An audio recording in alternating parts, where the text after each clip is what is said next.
So I've got Taryn here of Reciprocal, and she's going to educate us on using the right stemware for the specific varietals.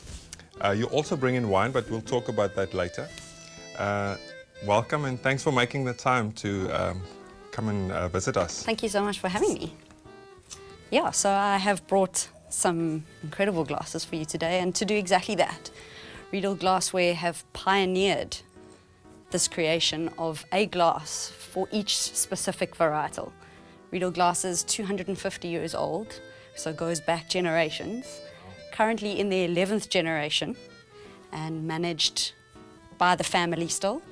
George Riedel, in fact, was here in September last year, and it was incredible just to see the master at work and how he explains just exactly how these glasses are so powerful. He describes it as the winemaker is the music maker. He makes the music, he makes the beauty of the wine. And George Riedel, in creating these glasses, is like the loudhailer, the speaker, and it gets the message across. So he's created vessels so that that wine message gets across to you exactly how it should. So when I, for example, want to drink a Chardonnay, I can get a specific glass that will actually, can I almost say, make the wine taste better? Absolutely. And that's wonderful that you say that, because today we have some Chardonnay to try out in a Chardonnay glass. I have bought Riedel's standard glass for red and for white wine, and the glass that has been engineered for Chardonnay. And just exactly why this shape absolutely enhances those beautiful characteristics that are in a Chardonnay. So if you know you like, let's say, 3 types of varietals, you acquire those glasses and you'll immediately see the difference. Absolutely. Or taste the difference. Absolutely. And they have a full range, as you can imagine, of each varietal, specifically shaped. You can imagine the amount of trying and testing and experiments that goes in to create the perfect shape, to highlight all that varietal has to offer. So this glass in particular is going to hold those beautiful oat qualities in this little bowl here, exactly engineered for that oaking on this beautiful Chardonnay. Oh, I find that amazing. So, but let's taste some wine. You brought some wine. So your company also brings in international wines. We do.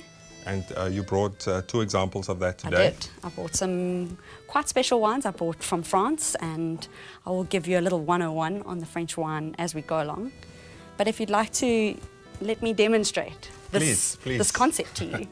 Well, I made this coq au vin, and I mean, you brought these 2 wines, so I really want to, first of all, want to see your glasses in action, and then also taste, you know, how it actually pairs with our dish. And it'll pair wonderfully. Excellent. So what we have here is the standard glass for red and for white wine. And if you have a nose of that, we've got a wooded Chardonnay. So in this glass you do get those citrusy notes, those, you know, Chardonnay characteristics, lemon and lime and zest. But unfortunately that wood characteristic that we love about wooded Chardonnay is slightly masked, it's slightly hidden in that nose. I want you to try and pour it from there, straight into this glass. Straight in there. Straight in. And just notice now how much more space that wine has to open up and bring out those woody characteristics. I like how you do that. Careful not to spray it all over. Let's quickly talk about the reason why we do the swirling. And, you know, people, I like when I can, you know, they say nose the wine, but it actually, I've got this anticipation of tasting this wine. It actually makes it just so much nicer. So talk us through that. So as you can see, the way that this glass is shaped, as you put your nose there, the aromas and the flavors are right there, ready to go straight up into your nasal passages, and you just get those beautiful aromas of butter on toast, caramelly notes, brioche notes. Whereas in this glass, it's almost too tall. Yeah. The aromas get lost down here. They're sitting down here, whereas in this glass, they are ready and right there. That's amazing.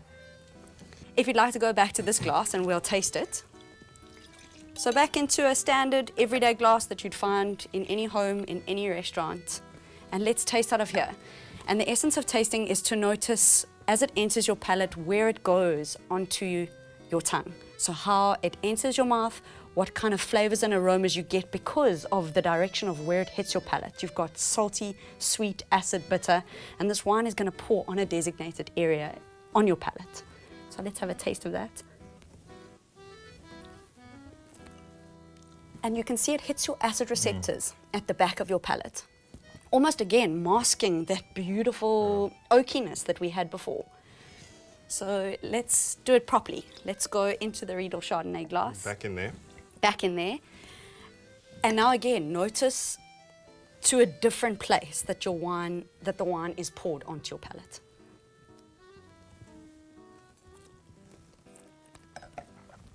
Notice that butteriness, notice that texture, how velvety it is. It was lost in this glass. I find that amazing. Let me taste this quickly with my dish. Absolutely. You must also try some.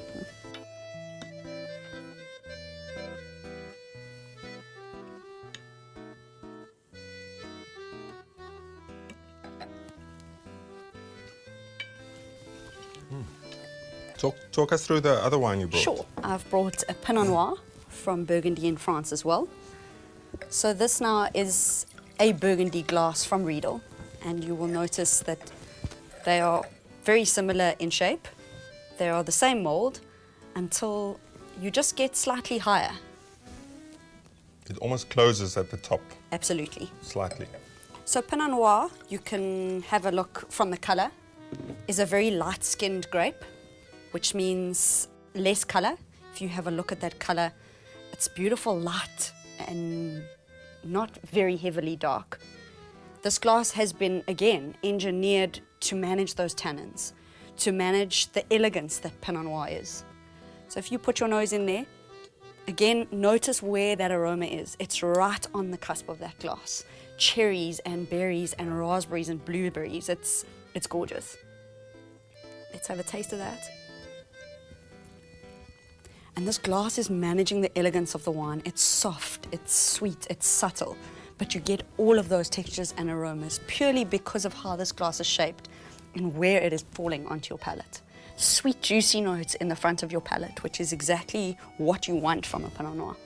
And if I taste the wine, I've ordered it and I say, "Ugh, I think it's corked." You better check your glassware. Okay, I'm going to try the Pinot Noir with this dish as well. Lovely Pinot Noir.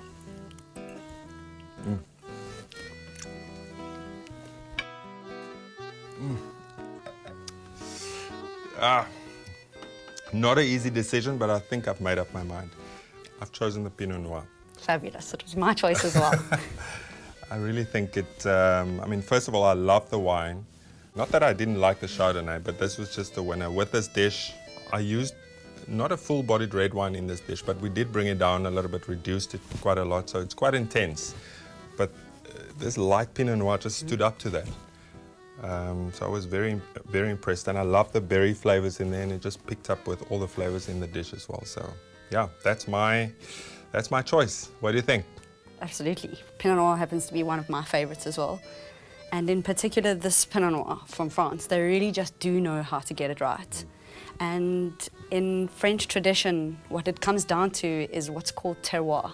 So it's how the land is sloped and how much sunlight each of the vines get and what kind of soil it's grown in. And the fantastic thing about this region is that they only grow Pinot Noir. So they take different vines. It could be one row here, one a kilometer down the road, another a few kilometers in that direction. And it comes down to the blending in the cellar to make each and every Pinot Noir in that area taste different. And this really is a fantastic example of quality Pinot Noir. So I made a good choice. Absolutely. Listen, I just want to thank you for making the time and effort to come and see us and educate us on stemware and on French wine, specifically Pinot Noir. So thank you very much. It's been my pleasure.